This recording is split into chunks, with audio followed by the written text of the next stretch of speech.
Kemudian saya menyadari ketika sore-sore waktu hitung-hitungan, saya ngelihat kok tidak ada bukti SMS masuk. Baru saya ngecek mutasi. Di situ saya sadar kalau ini adalah penipuan. Dalam hal ini pelaku akan berusaha meyakinkan kepada korban bahwa pelaku itu adalah seorang pembeli yang serius atau pembeli yang benar-benar akan melakukan transaksi. Dengan cara apa? Dalam kejadian yang dialami oleh Mas Dani, yang pertama, terkadang pelaku akan seolah-olah salah mengirimkan sebuah bukti pembayaran atau bukti invoice. Jadi ini saya dapat orderan fiktif, dia ngirim barang ke kargo dan orderan ini fiktif. Orang toko ini kena kerugian cukup besar.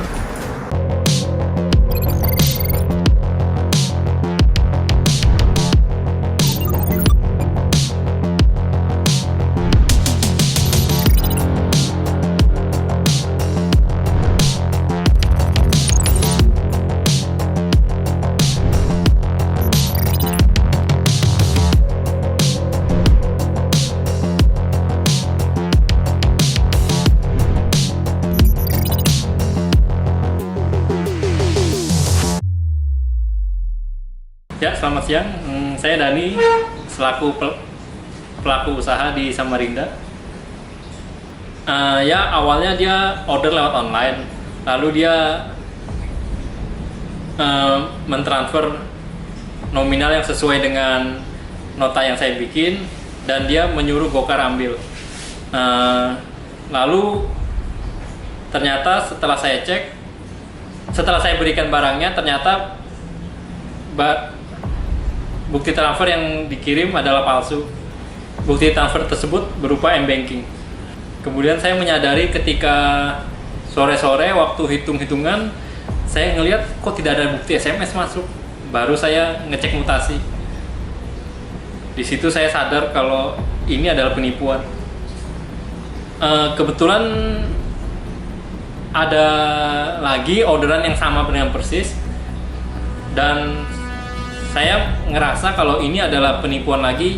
Jadi saya pura-pura tidak tahu kalau bahwa itu penipuan, dan ternyata benar penipuan lagi. Setelah saya mengetahui saya penipuan, langkah pertama yang saya lakukan adalah lapor ke polisi untuk membantu saya menyelidiki penipuan ini. Waktu setelah kejadian transaksi kedua, saya meminta polisi untuk bersedia jika pembeli benar-benar datang,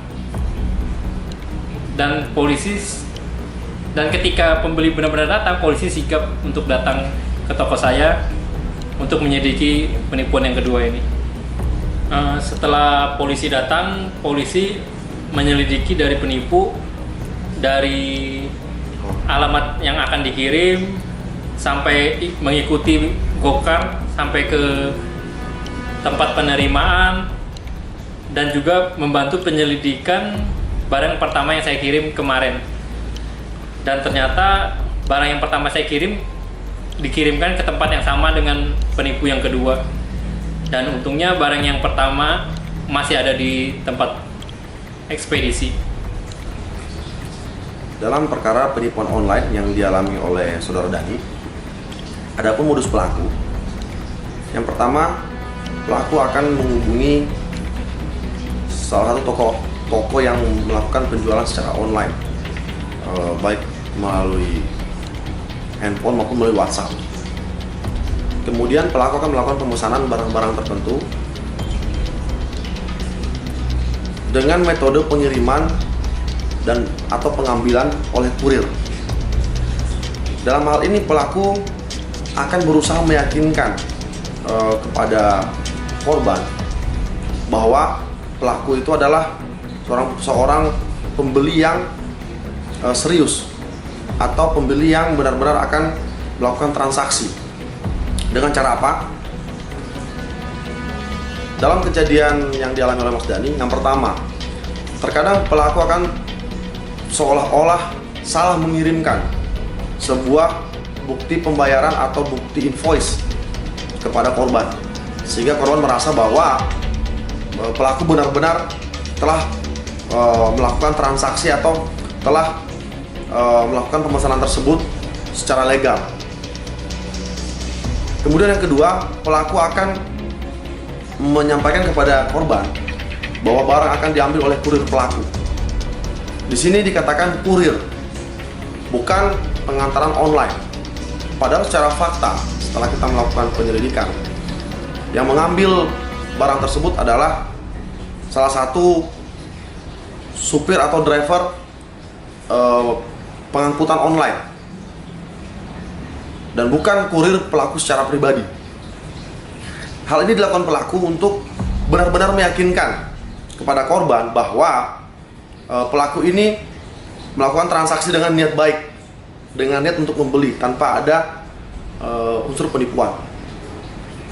Setelah korban merasa yakin dengan hal itu, kemudian korban akan menyiapkan pesanan pelaku dan segala macamnya. Setelah itu korban akan menginfokan kepada pelaku bahwa barang sudah siap untuk diambil. Nah, di sini berkat kelihayan pelaku dalam meyakinkan korban bahwa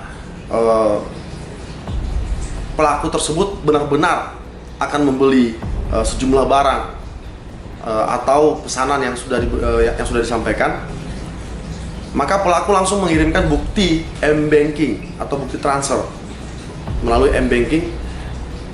Korban yang merasa sudah yakin bahwa transaksi ini sudah berjalan, dan mungkin karena kesibukan juga, banyaknya kegiatan di toko atau di usahanya, tidak mengecek lagi apakah benar transfer tersebut sudah masuk ke dalam rekeningnya.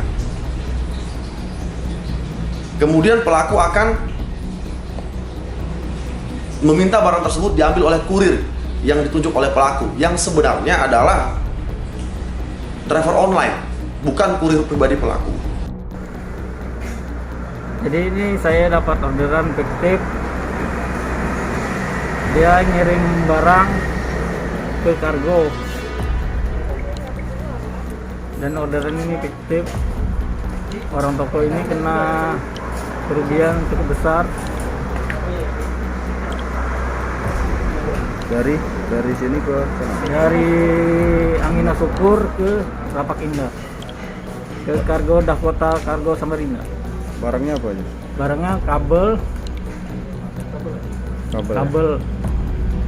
Ternyata cukup banyak. Ternyata sampai sana. Ternyata sampai sana tidak ada orangnya. Cuma minta Kirim barang. foto aja, foto barang, antar ke Barang kargo. sama orang kargonya. Lalu sampai dari mana? Saya dari Gojek. Untuk menghilangkan jejaknya, pelaku akan mengirim barang tersebut ke ekspedisi terlebih dahulu. Kemudian setelah dari ekspedisi tersebut, barulah pelaku akan mengirim barang tersebut ke kargo. Jadi di sini dia berusaha akan menghilangkan jejaknya. Dari hasil penyelidikan kita di lapangan terhadap rekan-rekan di ekspedisi maupun kargo, pelaku tidak mau memberikan alamat secara langsung untuk pengiriman barang tersebut, tetapi dia akan memberikan alamat yang semu atau yang tidak bisa di-track, sehingga ketika barang sampai di sana, maka akan susah untuk mencari keberadaan barang pesanan hasil kejahatan tersebut. Nah, di sini ada beberapa hal yang harus kita perhatikan. Yang pertama, kepada rekan-rekan pelaku usaha, jangan gampang percaya dengan bukti transaksi online. Selalu lakukan pengecekan terhadap setiap bukti transfer yang masuk. Saat ini dengan kecanggihan teknologi sangat mudah sekali untuk melakukan manipulasi, baik bukti transaksi m-banking, bukti transaksi melalui ATM, bahkan bukti transaksi melalui tunai. Dengan kecanggihan aplikasi-aplikasi editing saat ini, selama itu dikirim melalui dokumen foto dengan alat komunikasi yang ada seperti handphone, maka itu sangat mudah untuk dilakukan namanya manipulasi. Kemudian yang kedua, untuk rekan-rekan yang berada di ekspedisi, kargo atau jasa pengiriman, mohon berhati-hati apabila ada pengiriman barang yang tidak wajar. Seperti pada kasus ini, pelaku untuk menolak memberikan alamat secara akurat, atau pelaku menolak untuk memberikan nomor handphone yang pasti. Yang ketiga, untuk masyarakat pada umumnya, agar lebih berhati-hati. Saat ini sangat banyak penipuan online. Kecanggihan teknologi pastinya akan seiring dengan kejahatan menggunakan teknologi tersebut. Kita harus mau belajar mengamankan diri dari berbagai kejahatan yang memanfaatkan teknologi. Oleh sebab itu, kami mengharapkan bila Anda mengalami, mendengar atau melihat sesuatu, tolong segera laporkan kepada kami, kepolisian. Dalam contoh kasus Saudara Dani, berkat kecepatan dari Saudara Dani melaporkan kepada kami dari Polsek Samarinda Kota bisa cepat merespon, sehingga barang yang awalnya sudah diambil oleh kurir dan sudah berada di ekspedisi belum sempat dikirimkan ke kargo atau dikirimkan kemanapun juga. Dengan berdasarkan laporan dari Saudara Dani, maka kita dari kepolisian akhirnya bisa dengan cepat mengamankan barang-barang tersebut, sehingga Saudara Dani tidak mengalami kerugian di dalam kasus penipuan ini. Demikian dari kami, saya Kapolsek Samarinda Kota, AKP Kerasuntai Bulu SHSIK. Semoga informasi ini bermanfaat untuk kita semuanya. Salam presisi.